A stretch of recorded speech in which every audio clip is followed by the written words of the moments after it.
होती हैं जहां कदम रखते ही दिल कह उठता है, अगर स्वर्ग कहीं है तो बस यहीं है। भारत का पूर्वोत्तर राज्य मेघालय भी ऐसी ही एक जादुई जगह है। चारों ओर फैली घनी हरियाली, आसमान से गिरते झरने और पहाड़ों को चीरती हुई घुमावदार सड़कें। हर सीन किसी मूवी के ड्रीम सीक्वेंस जैसा लगता है।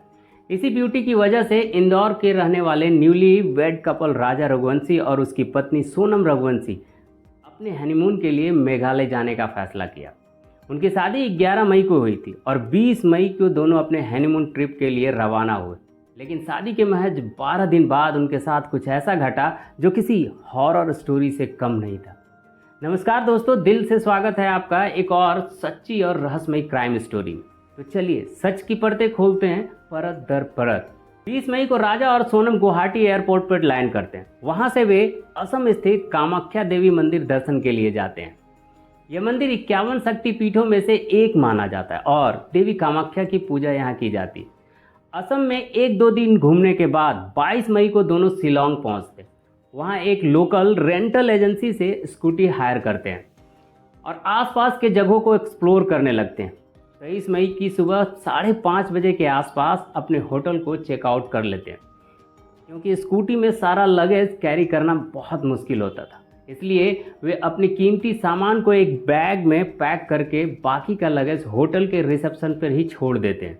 उस दिन सोनम फास्टिंग पर थी, तो दोनों एक दुकान से फल लेते हैं और कॉफ़ी पीते हैं। इसके बाद वे शिलोंग से करीब 60 किलोमीटर दूर उसरा हिल की तरफ निकलते हैं। दोपहर करीब 1 से 1:30 बजे के बीच सोनम अपनी सासू माँ से बात करती है और कहती है, हाँ मम्मी, दादा का फ़ोन चालू नहीं हुआ है अभी तक। हम ऊपर चढ़ाई कर रहे हैं, ऊपर पहुंचकर आपसे बात करते हैं। इस कॉल से साफ होता है कि वे उस जगह घूम चुके थे और अब वो स्कूटी के पास वापस जा रहे थे। कॉल के दौरान सोनम बताती है कि ये इलाका काफ़ी घना जंगल है, रास्ता बहुत खड़ी चढ़ाई वाला है, उतरना और चढ़ना दोनों मुश्किल हो रहा है। उसी कॉल के बाद उनका फ़ोन संपर्क में नहीं आता है। यही कॉल दोनों की आखिरी लोकेशन और आवाज़ बन जाती है। लगभग 1:47 पर जब राजा के बड़े भाई विपिन सोनम को कॉल करते हैं तो सोनम का मोबाइल रिंग होता है, लेकिन कोई उठाता नहीं। पूरे दिन परिवार दोनों के फ़ोन ट्राई करता रहता है, लेकिन कोई जवाब नहीं आता है। राजा का फ़ोन पहले से ही स्विच ऑफ था और 24 मई को सोनम का फ़ोन भी बंद हो चुका था। इससे परिवार को शक होता है कि कुछ अनहोनी हुई है, जो 1:20 से 1:47 के बीच हुई होगी। सोनम और राजा के भाई विपिन तुरंत शिलोंग पहुंचते हैं और उस होटल में जाते हैं जहां राजा और सोनम ठहरे हुए थे। वहां उन्हें पता चलता है कि कपल 23 मई की सुबह 5:30 बजे चेकआउट किया था और उनका लगेज बैग भी अभी होटल के रिसेप्शन पे ही रखा हुआ है। कोई लेने नहीं आया है अभी तक। यह सुनते ही विपिन को यकीन हो जाता है कि कुछ गड़बड़ है। अब तक कपल से आखिरी बार बात हुए 24 घंटे बीत चुके थे। दूसरी ओर नॉर्थ ईस्ट का वो इलाके में बीते कुछ दिनों से तेज बारिश हो रही थी। आपको पता ही होगा कि चेरापूंजी सबसे ज़्यादा बारिश होने के लिए मशहूर है। कई जगहों पर बाढ़ और लैंडस्लाइड की खबरें थी। पूरे इलाके में रेड अलर्ट जारी किया गया था। ऐसे मौसम में अगर तुरंत कोई मदद न मिले तो उन्हें ढूंढ पाना काफ़ी मुश्किल हो सकता है। विपिन ने तुरंत ईस्ट खासी हिल्स की लोकल पुलिस को सूचना दी। पुलिस ने जांच शुरू की, लेकिन खराब मौसम के कारण ज़्यादा कुछ कर नहीं पाते। मजबूर होकर परिवार खुद उनकी तलाश में जुट जाते हैं। राजा और सोनम दोनों अपने ट्रिप के दौरान परिवार को लगातार फोटो वीडियोस भेजते रहे थे। उन्हीं रिकॉर्ड्स के आधार पर परिवार ने क्लू ढूंढना शुरू किया ताकि उन्हें सही जगह तलाश कर सके। राजा और सोनम की भेजी गई एक फ़ोटो में वो स्कूटी दिखाई देता है जिसके पीछे एक नंबर लिखा था। उसी की मदद से राजा के बड़े भाई उस रेंटल एजेंसी तक पहुंचते हैं जहां से स्कूटी ली गई थी। स्कूटी मालिक बताता है कि उस स्कूटी में जीपीएस ट्रैकर लगा हुआ है, जिससे उनका सटीक लोकेशन पता लगाया जा सकता है। जीपीएस से मिले लोकेशन पर जब वे पहुंचते हैं तो स्कूटी उन्हें एक सुनसान जगह पर एकदम सही तरीके से पार्क की गई हुई मिलती है। मीडिया रिपोर्ट्स के अनुसार स्कूटी में चाबी भी लगी हुई थी, जो बेहद अजीब बात थी, क्योंकि आमतौर पर रेंटल स्कूटी में चाबी नहीं छोड़ी जाती है। साथ ही स्कूटी के साथ दिए जाने वाला हेलमेट भी वहां मौजूद नहीं था।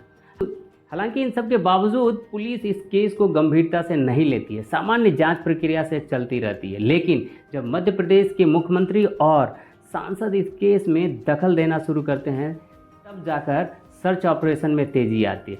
खराब मौसम के बावजूद लोकल लोग भी दिल से सर्च मिशन में जुट जाते हैं। करीब 50 रेस्क्यू टीम बनाई जाती है, जिसमें लोकल लोग, पुलिस, एसडीआरएफ, एनडीआरएफ और कुछ एनजीओज मिलकर दोनों की तलाश में लग जाते हैं। जहां इंसान नहीं पहुंचता है वहां ड्रोन और हेलीकॉप्टर के जरिए खोज की जाती है, लेकिन 10 दिन बीत चुके थे और बारिश रुकने का नाम नहीं लेती। 2 जून यानी राजा और सोनम के लापता होने से 10वें दिन जिस जगह स्कूटी मिली थी वहां से 25 किलोमीटर दूर एक शव बरामद होता है। सबके हाथ में राजा नाम का टैटू होता है। राजा के भाई विपिन को बुलाया जाता है और वे पुष्टि करते हैं कि यह सब राजा का ही है। जो डर था वह सच साबित हो जाता है। लेकिन मामला यहीं ख़त्म नहीं होता है, बल्कि और उलझ जाता है। राजा के परिवार के अनुसार जब वे घर से निकले थे तो उनके गले में सोने की चैन, हाथ में 2 वेडिंग रिंग्स और एक डायमंड ब्रेसलेट पहना हुआ था, जिसकी कुल कीमत लगभग 10 लाख से ज़्यादा थी। मगर पुलिस को राजा के पास सिर्फ एक सफ़ेद रंग के महिला का शर्ट, एक दवा की स्ट्रिप, वीवो मोबाइल का टूटा एलसीडी स्क्रीन और राजा के स्मार्ट वॉच ही मिली। न चैन मिली, न रिंग्स और न ही ब्रेसलेट। राजा का सब पोस्टमार्टम के लिए भेज दिया जाता है। रिपोर्ट्स आने पर केस पूरी तरह से पलट जाता है। पता चलता है कि राजा के शरीर पर कई घाव के निशान हैं, जो कि किसी धारदार से किए गए थे। साफ हो जाता है राजा की हत्या की गई और सब उस खाई में फेंका गया है। पुलिस को हत्या में इस्तेमाल किए गए वो हथियार भी मिल जाता है और जांच में सामने आता है कि वह एकदम नया था, जैसे राजा को मारने के लिए ही खरीदा गया।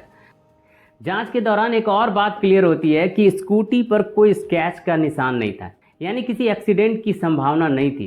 स्कूटी में चाबी लगी थी, हेलमेट गायब था, जो फिर से एक संदिग्ध परिस्थिति दिखाता है। स्कूटी के पास ही राजा और सोनम के वो बैग मिलते हैं जो वे अपने साथ लेकर निकले थे और वहीं से 25 किलोमीटर दूर राजा का शव मिलता है। इससे एक थ्योरी बनती है, हो सकता है कि राजा की हत्या के बाद कातिल ने स्कूटी को उसरा हिल्स के पास लाकर पार्क किया हो। चाबी